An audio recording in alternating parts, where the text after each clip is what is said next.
Looky here, we are now going to do some invisible seaming for a garter stitch. So this is a garter stitch. If you can see, it's a row of pearls, a row of knits, but basically you would have just knit every row to make a garter stitch. And I did some ribbing too, because generally the garter stitches are on the sleeve, which means there would be a ribbed cuff to start with. So let's do that. I don't want you to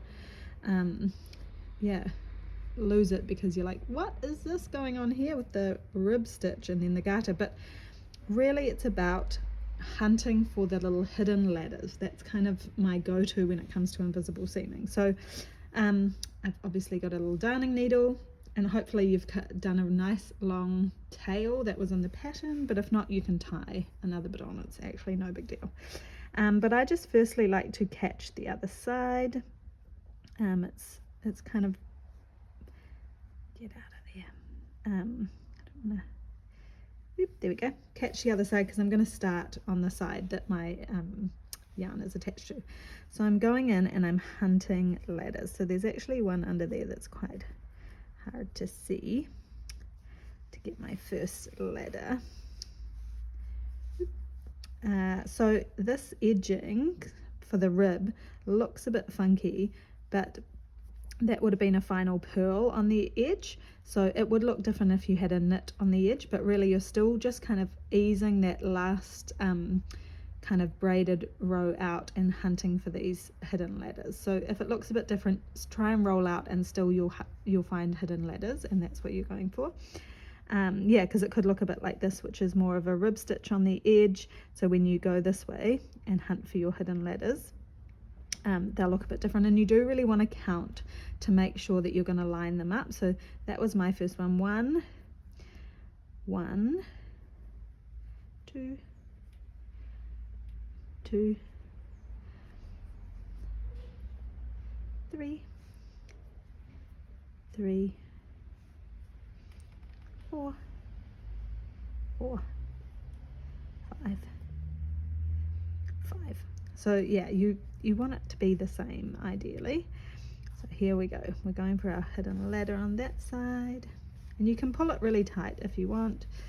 Oh, what have I done here?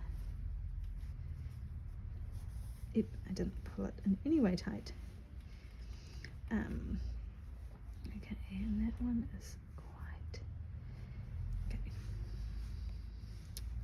I don't know what is going on there, ignore that. Maybe that was just a really messy stitch. If you have something like that, I'm sorry, I've done a really messy stitch. Okay, but we're concentrating on finding our hidden ladder. So you come across this side and you've got your hidden ladder. So this is in your knit stitch, and your hidden ladder, well, it's not so hidden, you just, the ladder closest to the edging, you've just kind of got to fish around for it sometimes, because you want the less obvious stitches, if that makes sense, because you're wanting it to be invisible, so you have to kind of smudge your thumb in to find them between the rows sometimes.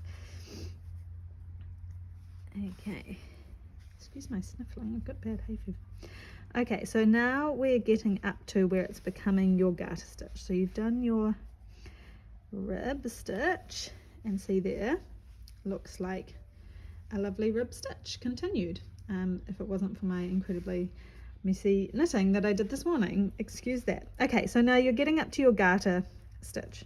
So what you're going to be doing here is you're going to be alternating between catching a pearl, catching kind of a, I call it a rainbow. So if you're looking at it this way, catching a rainbow, and these are smiley faces, so rainbows go this way and smiley faces go the other way. You're going to be alternating between catching a rainbow and then digging under to catch the invisible ladder between this next V of the knit stitch. So this is your purl row. In the purl row you catch a rainbow, but you alternate. So then you go over to this side and you'll be catching the hidden ladder in the knit stitch on that side. So you want to be alternating. Then you come back here and you find the hidden ladder in the knit stitch on that side, and then you'll find the rainbow on this side. So then you'll find the rainbow on this side and the hidden ladder. Where are you, mate? Yeah, you have to fish around sometimes. See that's your knit stitch, the V, the hidden ladder is under there. Then you come back this side and you find the hidden ladder on the knit stitch. And you go back to the other side, and now you're up to a pearl, so a rainbow on that side and a rainbow on this side. And you're wanting to keep it in the same row. If you can see here, I'm moving up the row, and hidden ladder and hidden ladder. So whatever you're doing on each side, the opposite of what you just did. So if you can see, that is meaning that it's essentially carrying on the pattern of the knit stitches and the purl stitches as you go. So there we go. And then you're up to a hidden ladder on the side.